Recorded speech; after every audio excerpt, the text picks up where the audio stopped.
Allez-y, M. Keita. Je disais, j'ai quelques questions. La première est la suivante. Les jeunes sont des futurs cadres, mais on constate que bon nombre ont des initiatives, mais elles se trouvent contraintes par des obstacles. Est-ce faute de mauvaise formation pour aller à la recherche ici des fonds ou par méconnaissance? C'est la première question. La seconde, aux différents examens nationaux session 2023, on a l'impression que le taux de réussite est rehaussé, mais on constate que parmi ces candidats, il y en a beaucoup qui ont passé plusieurs tentatives et qui ne sont pas admis et qui sont susceptibles d'abandonner. Quel message avez-vous à leur endroit pour ne pas qu'ils se tournent vers la Méditerranée? Votre question est assez intéressante et elle est actuelle. D'autant plus que notre pays a connu des transformations profondes. Vous saviez que par le passé, quand les gens finissaient leurs études, la Première République, ils étaient automatiquement reversés dans la fonction publique.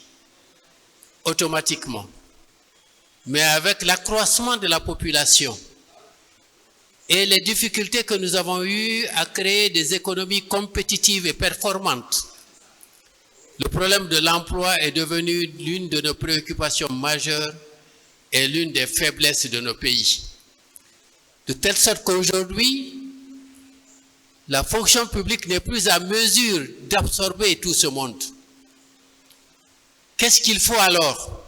Ça veut dire que ceux qui viennent de recevoir des formations, il faudrait qu'ils apprennent à se prendre en charge, et c'est là qu'on doit développer le principe de l'entrepreneuriat.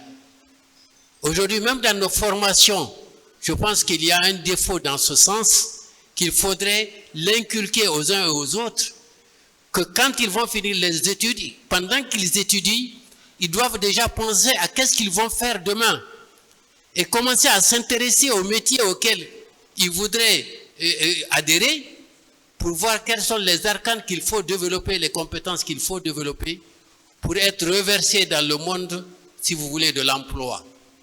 Regardez dans les pays occidentaux, nous avons des cadres qui sont venus de l'étranger ici, ils savent. Ils sont mieux placés pour nous que pour expliquer un peu l'expérience qu'ils ont eue.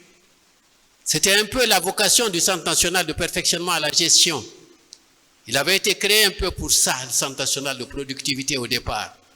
Pour que les gens qui sortent des formations viennent apprendre des façons de faire. Parce qu'à l'école, on vous donne le savoir.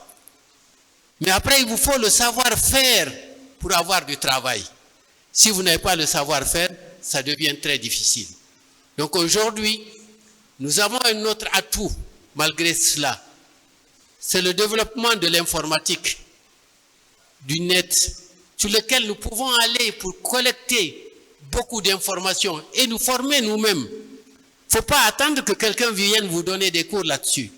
Il y a d'abord un penchant que vous avez, un feeling par rapport à une profession, que vous aimez depuis que vous étiez à l'école, que vous aurez souhaité être. Il faut rêver, commencer à rêver. Vous savez, quand moi j'étais élève, quel était mon rêve? Je disais que je veux être Blaise Pascal ou rien. Blaise Pascal, tout le monde peut-être le connaît, c'était un mathématicien et en même temps un philosophe qui avait fait des inventions quand il était tout jeune. Alors je me disais, il fallait que je le fasse.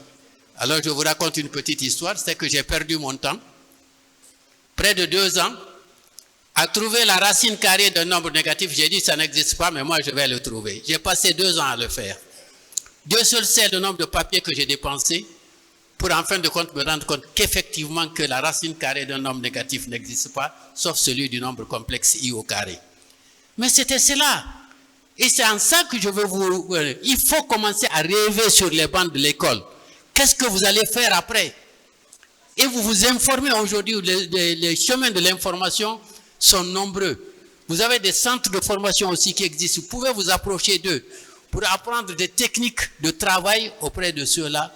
Et après, vous vous formez vous-même, vous vous lancez dans un métier. Mais comme tout le monde veut être embauché, ça pose problème. Ça pose problème. Il faut savoir que tout le monde ne pourra pas être embauché, mais nous devons nous-mêmes créer un métier, une fonction et essayer de produire quelque chose que nous pouvons vendre, que nous pouvons échanger sur le marché du travail. Voilà à peu près moi la conception que j'ai.